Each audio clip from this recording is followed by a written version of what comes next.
আসসালামু আলাইকুম।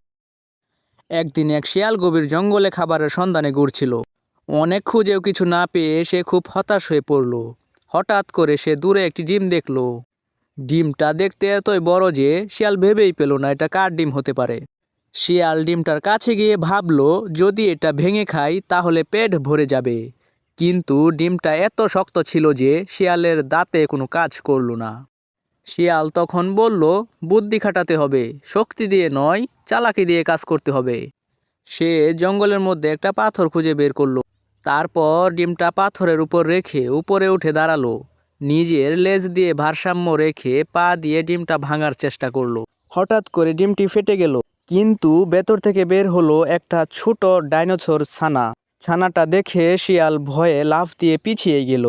ডাইনোসর ছানাও ভীত হয়ে ঘুরু ঘুরু শব্দ করতে লাগলো। শিয়াল অবাক হয়ে বলল, হাই হাই, এ জঙ্গলে এখনো ডাইনোসর আছে, আমি তো ভাবলাম এটা একটা ডিম।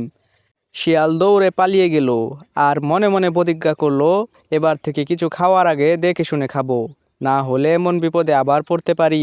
এই গল্প থেকে একটি শিক্ষণীয় বিষয় রয়েছে, সেটি হলো চালাকি সবসময় কাজে লাগে না, সতর্ক থাকাও জরুরি।